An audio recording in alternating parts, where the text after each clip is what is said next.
आज का हमारा हिंदी का दूसरा चैप्टर है बूढ़ी काकी। उसके लेखक है प्रेमचंद जी और इस पाठ का प्रकार है कहानी। पहले हम लेखक परिचय लेंगे। हिंदी के उपन्यास सम्राट प्रेमचंद का जन्म उत्तर प्रदेश में वाराणसी के निकट लम्ही नामक गांव में हुआ था। उनका मूल नाम धनपत राय था। बूढ़ी काकी में प्रेमचंद ने ऐसे दयनीय यानी कि दुखी वृद्धों की अवस्था यानी कि परिस्थिति की ओर हमारा ध्यान खींचा है, जिन्हें उपेक्षा मिलती है यानी कि उनको मान सम्मान मिलता नहीं है, उनकी बातों को अनदेखा किया जाता है, अनसुना किया जाता है और जो जीवन की हर क्षण का आनंदपूर्वक उपभोग करना चाहते हैं, क्योंकि उन्हें ऐसा लगता है कि अब वे बूढ़े हो चुके हैं, ज़्यादा जीने वाले नहीं हैं और वे चाहते हैं कि वो हर पल आनंदपूर्वक जिए। यह मूल कहानी का संक्षिप्त रूप है। अब हम कहानी पढ़ेंगे। बुढ़ापा बहुधा बचपन का पुनरागमन हुआ करता है। बहुधा यानी कि फिर से, पुनरागमन यानी कि वापस आना। ऐसा कहा जाता है कि बुढ़ापे में हमारा बचपन वापस आ जाता है। बूढ़ी काकी में जीभ के स्वाद के सिवा न और कोई चेष्टा यानी कि क्रिया शेष थी, बाकी थी और न अपने कष्टों यानी कि अपने दुखों की ओर आकर्षित करने का रोने के अतिरिक्त कोई दूसरा सहारा। अतिरिक्त यानी कि उसके अलावा, यानी कि उन्हें खाने की ही इच्छा हुआ करती थी और कोई भी इच्छा बाकी नहीं थी और उसे पूरा करने के लिए वो रोना शुरू कर देती थी। समस्त इंद्रियां हाथ और पैर जवाब दे चुके थे।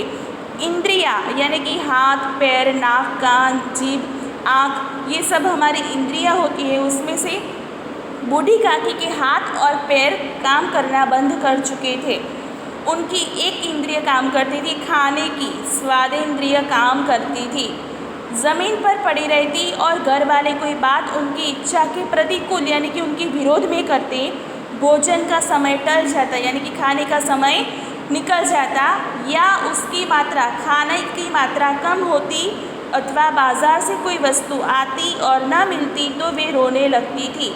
उनका रोना सिसकना साधारण रोना न था, वे गला फाड़ फाड़ कर रोती थी। ये मुहावरा है, गला फाड़ फाड़ कर रोना यानी कि ज़ोर ज़ोर से रोना, यानी कि अपनी इच्छाओं को पूरा करने के लिए वो एकमात्र काम करती थी, रोना, ज़ोर ज़ोर से रोना।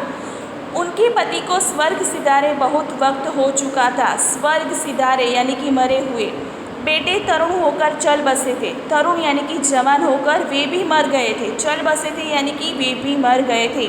अब एक भतीजे के सिवाय और कोई न था, यानी कि काकी अपने भतीजे के साथ रहती थी।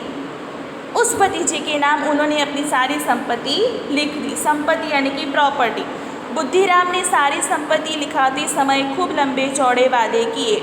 बुद्धिराम ये बूढ़ी काकी का भतीजा है, उसने संपत्ति प्रॉपर्टी अपने नाम करवाने के लिए लंबे चौड़े वादे किए, किंतु ये सब वादे कूली डिपो के दलालों के दिखाए हुए सब्ज़बाग थे। सब्ज़बाग यानी कि झूठे सपने थे, यानी कि मैं आपकी सेवा करूँगा, आपको अच्छे से रखूँगा, लेकिन उसने ऐसा कुछ किया नहीं।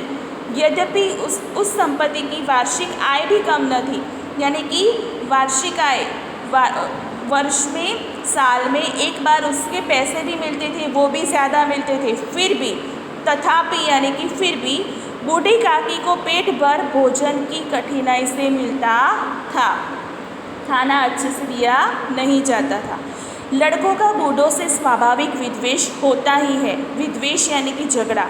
और फिर जब माता पिता का यह रंग देखते तो वे बूढ़ी काकी को और सताया करते, यानी कि घर में जो बूढ़े होते हैं, अगर माता पिता उनको तंग करते हैं, सताते हैं, तो घर में बच्चे होते हैं वो देखते हैं और फिर वो भी ऐसा करते हैं। उसी तरह बच्चे जो थे उसमें से कोई चुटकी काट कर भागता, कोई उन पर पानी कुल्ली करता। पानी कुल्ली यानी कि मुँह में पानी भरकर थूकना। काकी चीख मारकर रोती, परंतु यह बात प्रसिद्ध थी यानी कि फेमस थी कि वे केवल खाने के लिए रोती है। अतएव यानी कि उसके अलावा उनका जो संताप था, उनका जो दुख था, आर्तनाद यानी कि उनकी दुख भरी जो चीख थी, उस पर कोई ध्यान नहीं देता था। संपूर्ण परिवार में यदि काकी से किसी का अनुराग था, अनुराग यानी कि प्रेम था, तो वह बुद्धिराम की छोटी लड़की लाडली थी। लाडली अपने दोनों भाइयों के डर से अपने हिस्से की मिठाई या चबेना बूढ़ी काकी के पास बैठकर खाया करती थी। यही उसका रक्षागार था। ये शब्द समूह है रक्षागार, सुरक्षित रहने का स्थान, जगह, जिसे कहते हैं रक्षागार। और यद्यपि काकी की शरण उसकी लोलुपता के कारण महंगी पड़ती थी, लेकिन काकी की शरण में आती थी तो क्या होता था, काकी की जो खाने की लोलुपता, जो लालच थी, वो महंगी पड़ती थी। तथापि भाइयों के अन्याय की तुलना में कहीं सुलभ थी। लेकिन भाइयों से उसे जो अन्याय होता था, जो परेशानी होती थी, उसकी तुलना में, उसकी कंपैरिजन में ये अच्छी थी, सुलभ यानी कि अच्छी थी। इस स्वार्थानुकूलता ने उन दोनों में सहानुभूति का आरोपण कर दिया था।